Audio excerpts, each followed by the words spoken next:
afternoon, ladies and gentlemen. This is Wes Garland from Garland Music. Welcome back to Hammond Tech Talk. Today we're going to talk about the Vibrato scanner.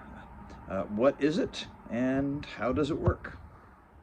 So most of us have at one point in time or another looked inside a Hammond organ, and we have seen this view, which is the tone generator. To the left of the tone generator is the Vibrato scanner. That's the run motor right there. And that, of course, is your AC line box. So what is that scanner and how does it work? Let's come over here to today's victim.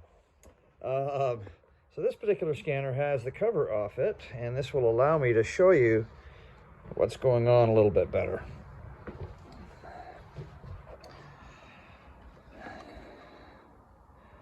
When the run motor turns, and by the way, you see how easily this is turning? If yours doesn't turn that easily, don't force it. Okay, when the run motor turns, it turns the shaft on the tone generator.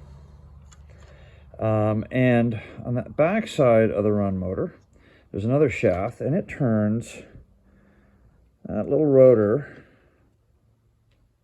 What the heck?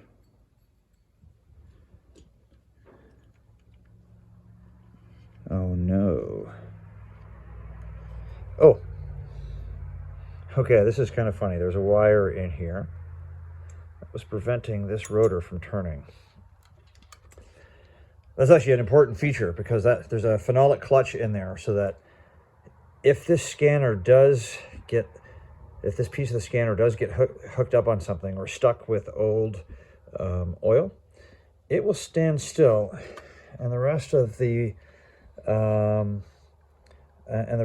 tone generator will be able to turn, but you'll be wearing the phenolic clutch on the inside there. So if you got an organ where the vibrato channel works, but it just doesn't seem to really be doing anything, don't run it, because you'll be wearing out the phenolic clutch that I just had that was sticking this rotor. Okay, so when I turn the run motor, that rotor turns. Interestingly enough, it turns in the opposite direction of the run motor, and that's just because of the gear that's in there. And what exactly is going on in here? Okay, so this rotor here, you can see very carefully, or on the inside. Get some focus on there. You see those veins going by? They never touch the other veins. So the rotary veins don't touch the static veins. I guess we could kind of call that a stator. Well, anyway, these are static veins. Those are rotary veins. And what happens here is we have an audio signal, okay, that gets injected along these taps here. And the rotor essentially selects which of the taps it is currently getting signal from. Okay. And how that works is that I'm going to show you these plates that are close together. If we go back to basic electronics, a capacitor is just two hunks of metal separated by a dielectric. So in a film capacitor, that's going to be, aluminum foil rolled up with some dielectric like paper or mylar, which is, mylar is basically saran wrap. And that forms a capacitor, okay? And there's an electric charge that forms between the two plates via the dielectric. And what we remember with capacitors is that capacitors will pass AC, so audio is an AC signal, but they don't pass DC signals, okay? And so what they're doing here is they're using this air capacitor essentially as a switch. What's different from the the rotor in your car with an old points ignition is it doesn't ever actually touch. And the two sections bridge together when this guy is in the middle position. And that gives us a very quiet running with no scratchiness or anything like that, okay? But all this is doing is selecting the different taps that come in through these screws here, okay, picking which audio signal comes in, and then the audio signal that it's on comes out this pin here. Do not bend this pin. It is very easy to bend, and if you bend it, you will probably never get it straight again, okay? You'll probably break it off, so don't do it. Now, the output from this pin actually gets picked up here on the underneath here, and this goes to the vibrato input on your preamp. If you open up this cover, and when you open this, be careful. There's some springs on the inside, and if you pull them off of that contact over there, you can stretch them out, and you don't want to do that. Okay, so, well, this is off. Let me see if I can get some focus on that. These are little pieces of carbon on springs, and you follow them back, and that just goes to that wire, okay? And there's two of them, kind of for redundancy. It helps with the noise, so that if one isn't perfectly in contact for like a billionth of a second, the other one kind of picks it up. Okay, these are carbon contacts. You see the holes in them? Well, those holes go on that pin that I told you not to bend. Okay, and there's also this kind of spring-loaded guy that sits on the end of the whole thing that is used to push those carbon contacts into where they belong. Okay. Now let's get back to what I was talking about. These contacts here, each one of them gets a specific audio signal.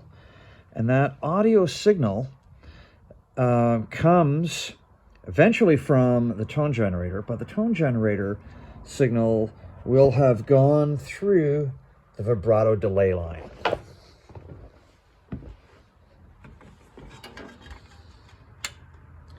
And let's get some light in here.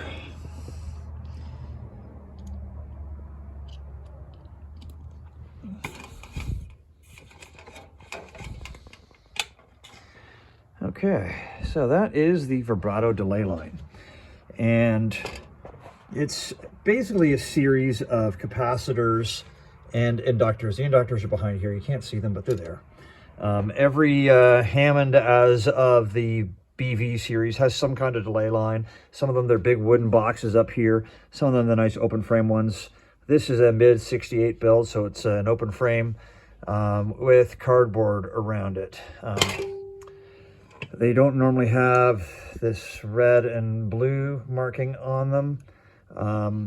I like to put that there when I'm taking stuff apart, so that it's easier to remember how it all goes back together again, because there's a red wire that goes there and a blue wire that goes there when I'm going to reassemble this organ. Okay, and so what happens is, this is what we call a delay line, and the signal will be more and more delayed the closer it gets to the end of the line. And it's and when you take a delayed signal and you kind of change the amount of delay on it, you can make it sound like woo, woo, woo, woo, woo, woo, woo, okay? And that's your vibrato. If you mix vibrato and a non-delayed signal together, you get chorus, okay? And that's how that works. So in the manuals,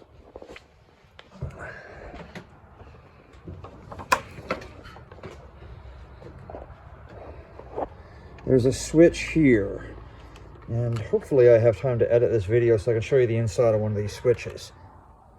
Okay, so this is the vibrato switch that you find underneath the drawbar base of your typical Hammond organ. This one came out of a Northern C2, but they're basically all the same.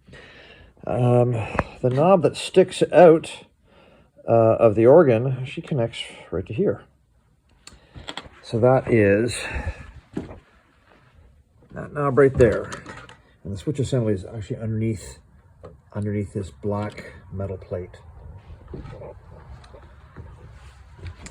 So when you rotate that knob, you rotate, there we go, I'm almost trying to turn it by hand. You should be able to if it's properly lubed and not seized. When you turn the knob, you see you turn that gear. It's easier with a knob actually on there. And that gear, like I said, connects to a camshaft on the inside of this thing.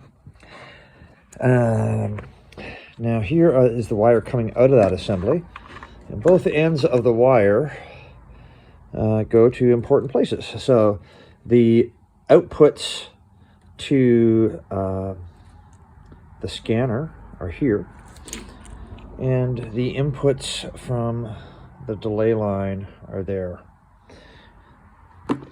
And what do we have on the inside? So I've already removed the screws, and by the way, there's a ground screw and a ground lug that goes right there. I tend to mark that so I don't forget, and I like to reassemble these with inner tooth lock washers to make sure that I'm always piercing the oxides over time and get better ground connections. So I've taken the liberty of already removing the screws for the purposes of this video, and you can see the leaf switches I was discussing earlier in here. So when this moves, okay, those blue things you see there, they're cams. And the cams cause those switches to open and close. Let's see if I can get in there and actually show it to you. Like, watch this bank right here.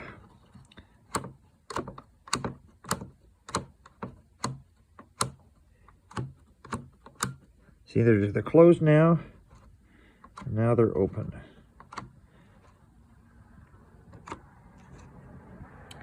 So that position here has the first 4 switches closed, and looks like the rest of them open. And now look, that last one is closed, but these ones are open, and so on and so forth. And that is how the different delay line combinations are selected by your CV switch. And depending on which of those are open or closed, that selects which part of this delay line gets sent to the scanner. And it picks that because it goes up through here, and these are like the inputs to that leaf switch, and these are the outputs from that leaf switch, or set of leaf switches, okay? And these are the wires that go to the Vibrato scanner.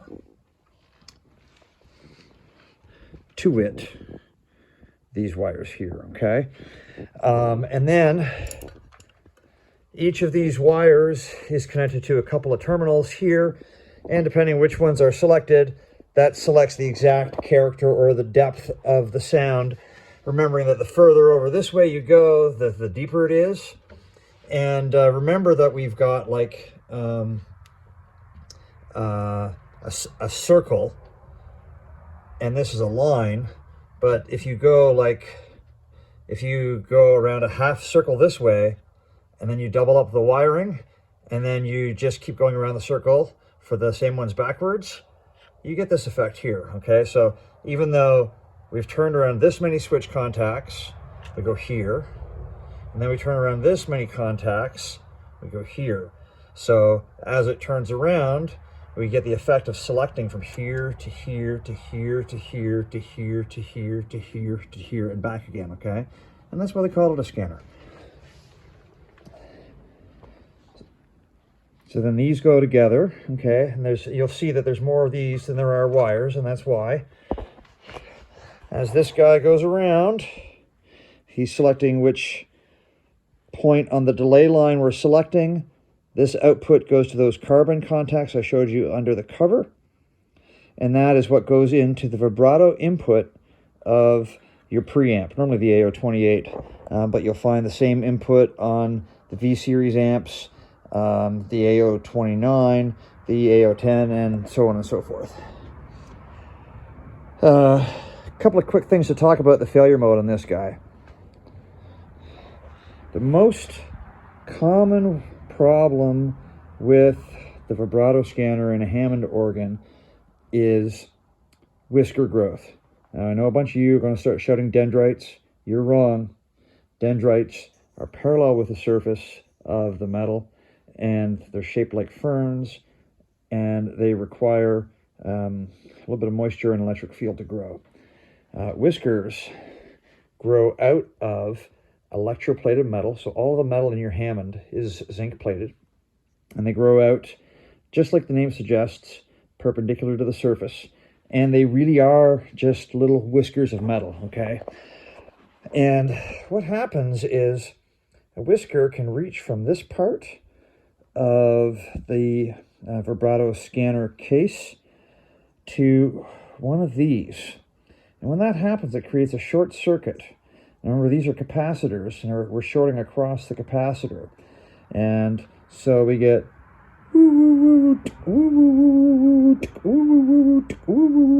okay, put it together, and you get that kind of sound. And then, so you hear the scanner, they call it motorboating or thumping. And that's what happens there. So the way to prevent that from happening is, first of all, don't overfill this tub. This is the tub that we use to oil the vibrato scanner. And this has been recently oiled, and you'll see there's not that much oil in there. There's a little bit, maybe a millimeter. I really don't like to do much more than get this pad wet. If you look at this tub carefully, you'll see that there's a tube there holding an oiling wick. Now, this is a 68 build, so there's only one tube, but the older builds had two tubes, and one of the tubes actually went right inside the scanner. So if you fill this guy up with oil, it's just going to drain through the tube, okay? And that oil is going to go and fill the scanner up. As it fills the scanner, can't really see it from here, but just take my word for it. As it fills the scanner, that rotor can pick it up, it can fling it around, and it will wash down the scanner cover. And when that happens, the oil can pick up whiskers and bring those whiskers to places where you don't want them. And that's why especially these ones here seem to be my big problems when I've got problems with these guys in the field. So how do we prevent, other than that, that's not the only way whiskers can happen. They can literally just grow from the cover that's on top of this and just touch there, or they can grow up that way and touch there. There's a little insulator between this and there. It's a piece of phenolic about that thick. And you can get unlucky and have one grow up like that. So if you're doing full maintenance on the vibrato scanner, and it's for, you know, a rig that can't fail, you gotta take all of this apart. You gotta pull these off. Don't get this in the wrong order. Clean them, and then you want to paint the covers. You want to paint the bottom of these, so not this part here, but the other side here, right where it's close to the cover. And you also want to paint the inside of this cover. Now this one's red. I just threw some insulating varnish on it the other day. It doesn't really matter what you paint it with, as long as what you paint it with won't be affected by mineral oil. I used insulating varnish mostly because I wanted to see what it would look like when it went on, and I had a can sitting right there, so I did. The factory called for Krylon Corona dope. Any kind of clear lacquer, like automotive clear coat finish, anything like that should work fine. And that keeps those whiskers from growing in here. This one here is going to need to have all of these taken out, and the inside of this needs to be coated along with the bottom of those to be thorough. But anyways, that's how the scanner works. As always, if you have any questions, feel free to reach out.